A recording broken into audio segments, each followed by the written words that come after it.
Hey, welcome back to our Honors Geometry playlist. In this video, we're going to talk about how to work backwards using the arc length formula. So here, I want to find the circumference of S. I don't know what the circumference is. I do know that circumference is 2 pi r. So really what I'm missing is the r, the radius part of this. And I have an arc length. So let's go back to our arc length formula. Arc length is 2 pi r times some fraction. In this case, 70 over 360.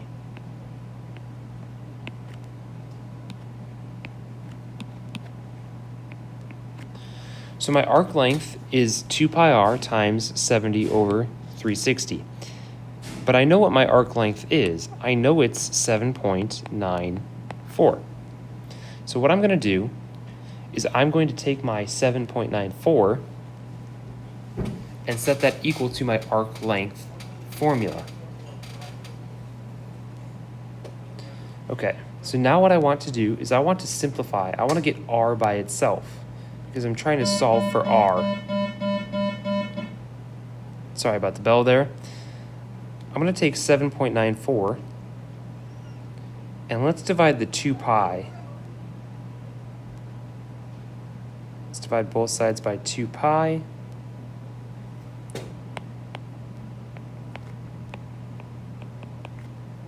And I would get 1.264 equals r times 70 over 360.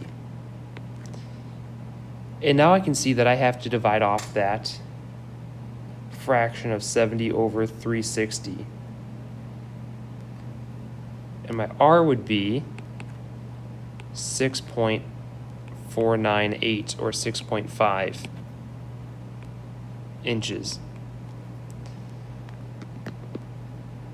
So I could do it that way, and then I could take that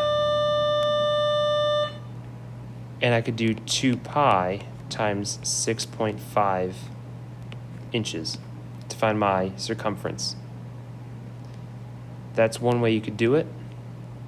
You might also notice that your circumference formula is actually embedded inside of your arc length formula. So I want to solve for the circumference. I could also just solve for this. I could take 7.94 and divide by that fraction, because what I want to get rid of is this. I want to get the 2 pi r by itself. I can divide off the 70 over 360.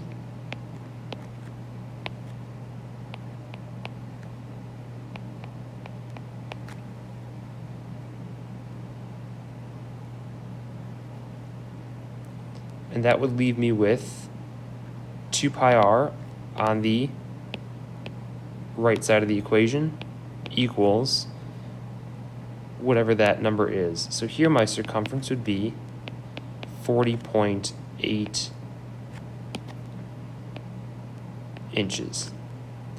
If I tried find the radius and then find the circumference, if I tried that method, well, I'll still get the same thing. I would still get 40.8 inches. So either way, you're going to get the same thing. So our options are, you can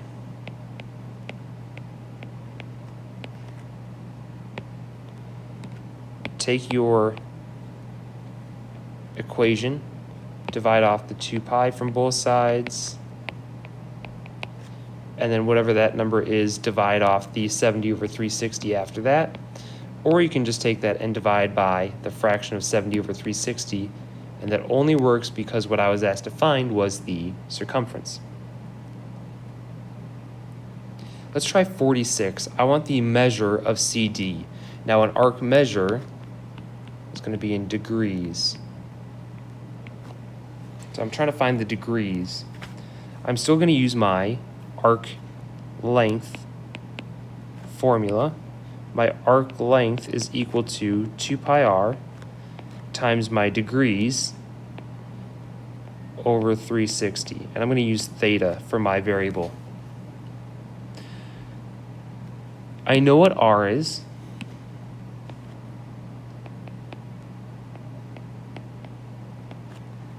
And I can simplify this. 1.31 equals 1 pi, if I were to combine these, or just pi times theta over 360. Let's try to get that fraction by itself. So that would be 1.31 divided by pi.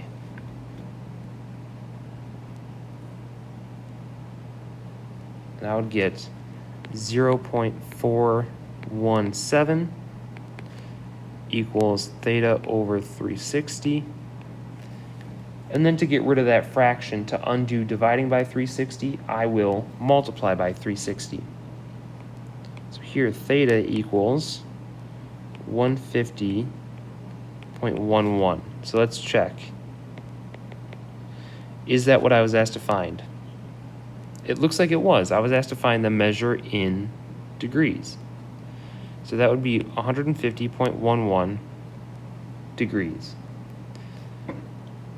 Let's try this last one here, the radius of K, the radius of circle K. So I know my arc length is 56.37 feet. I know arc length equals 2 pi r times my degrees over 360. And I'm trying to solve for the radius r. So I need to get rid of everything over here that's not r. I'll start with 2 pi. So 56.37 divided by 2 pi. That would be 8.97, or 8.972, equals my radius times 340 over 360. And now if I'm trying to solve for r, I need to get rid of this fraction. So I'll divide by that fraction of 340 divided by 360. Or you could multiply by 360 over 340. It's another option. And I would get 9.49 or 9.5 feet. So those are some examples of how to work backwards with your arc length formula. Let me know what questions you have, and I will see you soon.